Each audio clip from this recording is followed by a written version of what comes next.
Hi guys, thank you Piers for that very interesting introduction. Hey guys, I can't see a ton, but quick show of hands, any Thrillist subscribers?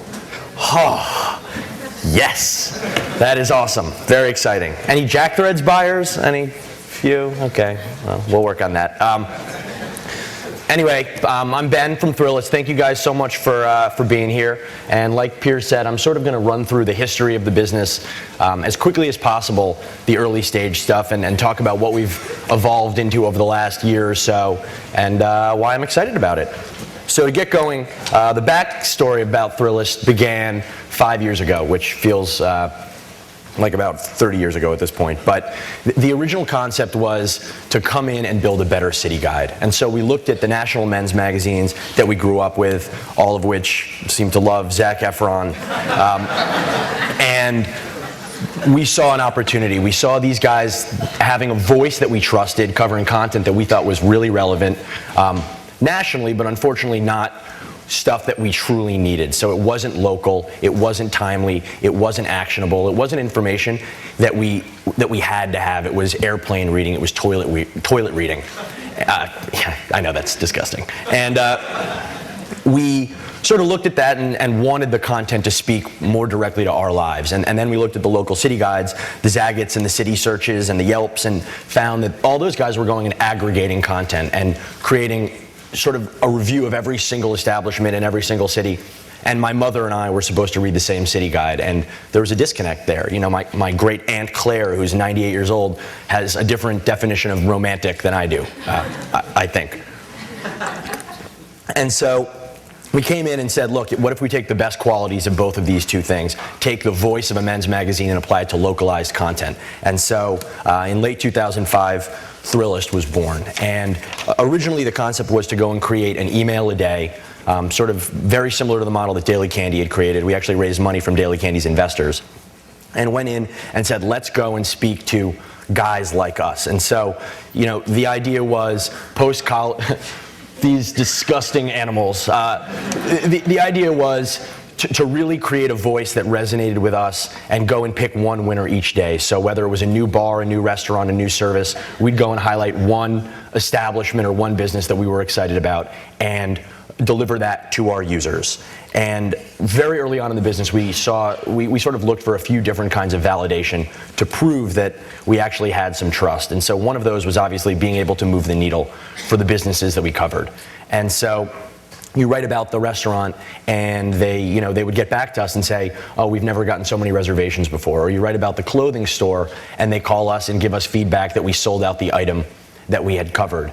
And from there, with only 2,000 or 3,000 guys in New York City, we were getting this kind of really positive feedback, which actually gave us the confidence to go out and raise a little bit of cash. And so we went to the pilot guys, Bob Pittman, who had built MTV and built some big brands, and basically said, we don't know what the hell we're doing. We're some, slightly ugly kids, but we have this idea, and we have this voice, and we have some early validation that brands or local merchants really like the coverage that we're giving them, so we want to expand it. The next kind of validation that we found was that other people were paying attention to our coverage, and so we'd break a story, and we were seeing other people sort of get on the bandwagon, and those stories would pick up more steam and ultimately sort of take the spark that we lit and turn it into a fire. And so that was another point where that gave us like sort of the next bit of confidence to go and realize that we wanted to go and expand this and start growing into a bunch of markets. And from there, what we wanted to do was go and sort of take the model that worked in New York and expand it. And so in New York City, it took us a year, and we sort of, really pushed day after day to create great content. We had no money to go and market ourselves, and so one of the stipulations when we raised the cash from our investors was, you can't go buy audience, you have to actually build it organically. And that sucked, but it was the right thing to do because it forced us to actually create really good content that spoke to our audience and that people passed along and that went viral. And so if you look at sort of the growth curve of the business over time, what we saw was we went from New York and sort of launched in LA. And when we hit the ground in LA, we had a little bit more steam than in New York because we had a base of readers who were willing to sort of share Thrillist with their LA friends. And so rather than launching with 4 readers, we would launch with 6 readers, or maybe even 8. And more and more, as we went to each additional market, we had more steam. And so now, 5 years in, we launch a market with 10 or 15,000 users, which took us probably 8 to 10 months in our first city. And so the network effects have really taken hold and allowed us to go and build a pretty sizable base. And again, what this base is made up of is young, affluent, well-educated guys, generally speaking. Obviously, we have lots of poor and, poorly educated people, I suppose. But we built this big community, and we built a really nice advertising business around it. And at a certain point sort of recognized that a lot of the value that we had built in email could be transferred to other mediums. And so we went and started focusing a bunch of time on creating events and bringing our brand to life offline, bringing our guys out, having them meet one another, creating some community, and obviously letting our advertisers have access to our guys and see firsthand how our guys interacted with their products, many of which were liquor products. We also recently have expanded into video, and for us video, everyone knows video is like a big buzzword and something that there's like a lot of opportunity in, but for us, we took a long time finding our way into video because we really wanted to make sure that we made the jump once we knew how to create video that actually spoke to our product and that was really relevant to what we had always been doing. And so rather than going and creating a bunch of like really high quality, expensive original videos, we went and actually took our editors who were going and already covering local establishments, gave them a flip cam and said, take some video footage, have this be something that sort of you append onto your email as additional content. And what we saw was we were able to really engage the audience around video with very little cost to us. Another area that we've really expanded into lately is mobile. And there's a picture of our iPad app, which is not yet launched, so don't tell anybody that we're doing an iPad app. But you're fired, person who made this deck. But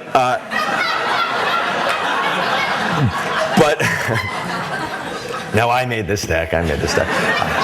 No, I didn't. Okay, so mobile is another area, and again, we really looked at our content, which was naturally living in a mobile environment. We were covering local businesses on the ground in now 18 different markets, and by going and finding an opportunity to bring this content and put it in sort of geolocation specific app was a really natural fit for us. And so while we weren't first to the iPhone or to any of these devices, we've had a lot of success, and our iPhone app in about a year has already over 700,000 downloads. And so we've really been able to engage a mobile audience, which has been exciting. And obviously the web, and this is something that for a long time we sort of operated in spite of the fact that like the web was powerful and really focused all of our attention on email. And what we found is we've created hordes of valuable content that has value beyond that first day that we send it out. And as a result, we've wanted to find a better home for it, and so we've been doing a decently good job at Thrillist. And so this is just a picture that makes me smile. Generally, what this shows is that over time we've gained momentum, we've built a bigger audience, we've built stronger relationships with our advertiser, and so the business has done well. But about a year and a half ago, we sort of woke up and looked around. I guess the business had enough infrastructure where I was no longer selling ads or creating content on the day-to-day, and I took a little step back and saw that as we had been head down growing this thing, a whole new world had sort of evolved around us, and new business models had emerged that didn't exist when we started Thrillist. So I'm talking about sort of the flash sales space, the Gilt Groups of the world, and obviously the local daily deal sites, the Groupons and the Living Socials. And we sort of woke up and looked around and said, oh my God, this sucks. Look at all these guys. They've gone and built these huge businesses overnight, really on the same asset that we have, a list of people who trust them, who do what they suggest. And they're monetizing that relationship through a direct transaction with the user, and we're monetizing it off of this layer of national brand advertising. And the advertising business is great, and it's growing, and it's high margin, but at a certain point, we're not capturing all the value, because if we have a user who absolutely loves Thrillist, we're sort of not able to take the relationship to the next level. And so I guess it was about 10 months ago that we took the leap and sort of branched off into the commerce business. And at that point, and I'll tell you more at the end, but that's when things really started to get interesting. And so Jack Threads was the business that we bought. And when we found Jack Threads, it was a 5-guy operation based in Columbus, Ohio. The founder owned 100% of the business, was building it on his credit card in like the most irresponsible way in the entire world. He's a good friend of mine now, so I can say that. I mean, crazy, like running up like ridiculous debt, but building something really interesting, because what he understood was he figured out how to sort of handle the fulfillment side of the business, like the actual moving of boxes, which is something that we didn't understand at all. And he really understood merchandising in a sophisticated way. And what we did was came in and said, listen, we've got a really big audience of guys, a few million guys who we interact with on a daily basis. They want these products. And we actually met Jack Threads because they had been an advertiser of Thrillist. And we had data when I went in and met with Jason that showed that the Thrillist users who had signed up for Jack Threads through the ads were their biggest spenders, their biggest forwarders, were power users within that system. And so we went in and, after a sort of a long and painful process, convinced Jay that he was better off partnering with us and having access to our big audience to plug into his ecosystem. And to our pleasant surprise, what we found was not only did Thrillist users become great Jack Threads users as we had anticipated, but Jack Threads users actually started signing up for Thrillist at the same pace. And so there was this really healthy cycle where our audiences were suddenly becoming one, and we were both growing a lot more quickly. And what really was great about that was that the business actually started performing. And so since we've bought them, it's grown about 10 to 15 or 15 to 20% month over month, as they've been growing more and more users and getting better and better at focusing on the core aspects of their business, merchandising and fulfillment. And what we were able to do was let them stop worrying about all the other pieces of building a small business. So sort of all the BS back office stuff that you have to think about when you are growing a company, handling the financials, learning how to market, learning how to build scalable technology, figuring out design, figuring out HR and hiring, all that stuff we took onto our shoulders and let them just focus on their core business. And they've executed beautifully and built something really significant quite quickly. And so after 3 or 4 months of sort of the Jack Threads Thrillist merger, we saw that the two businesses had really become one quickly, and we immediately saw the potential in commerce because the business was growing so quickly, and branched off into yet another business, and this is called Thrillist Rewards. And as you can see by this very classy deal that we did, that I bought 40 of, we have gone and basically taken the sort of the local commerce model that a Groupon or a Living Socialist pioneered and tried to turn it a little bit. So instead of going out and selling a coupon, we're leveraging the fact that we really understand our guys and know what they want. And oh my God! And we're curating deals that really speak to these guys. There's other ones that are like a little bit less disgusting, but generally speaking, we're going out and curating deals that really work. And so rather than $10 of crappy pizza for $5, we're going and giving access to a pre-opening dinner at a restaurant, or having a steakhouse create an off-the-menu item for us that you can't buy otherwise. The idea being that we go and actually create sort of exclusive access for our audience. And we've launched only in New York. We're having a lot of success there. We're starting to roll it out to a bunch of other markets. And really what it's all about is leveraging the fact that we have this completely spastic guy, and that the merchants have tasted the drug that is Thrillist. I like this picture.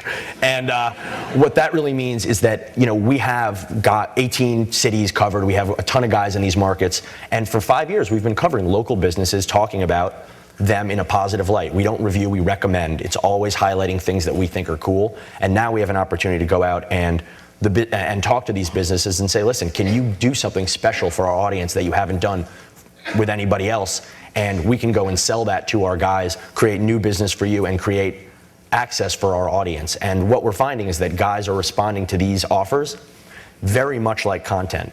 Actually, in some cases, better than content, because we have the power to go out and actually, for Thrillist New York, we need something awesome in New York needs to happen for us to be able to cover it editorially. In this separate business, Rewards, we're actually able to go and really create something from nothing and work with a restaurant or work with a service to create something special. And so the content's really consistent, in my opinion, really high quality, and the audience is responding. And so what the real story here is that we've been able to take a few businesses and take one audience that we know really well and plug in local commerce, local advertising, national advertising, and basically build an ecosystem around this core user and this core brand, and the lifetime user value is popping. And so whereas if you have there's a user who was getting regular Thrillist and there was some value to us to having that person on the list. And there's the same thing at Jack Threads and the same thing at Rewards. And so what we're finding is by combining these under one roof, we're able to run a really efficient business where we don't necessarily have to be the best publication or the best flash sale site or the best deal site. We'd like to be, but by sort of matrixing the organization and doing it under one roof, we're able to be more efficient than the other players in the space just by leveraging the fact that we're in multiple spaces. And so what I think the future holds for us is potentially looking at other businesses that can plug into this, other proven business models. And so Daily Candy pioneered a model that Thrillist followed. Vent Privé and Gilt and a bunch of other businesses have sort of pioneered the Jack Threads model. Gilt City and Groupon and a bunch of other businesses have done the rewards model. And I think there's probably some other interesting digital business models that work that would do well if they had millions of young guys plugged into them. And so that's where we are, and that's our future, I hope. And that's it. Thank you, guys.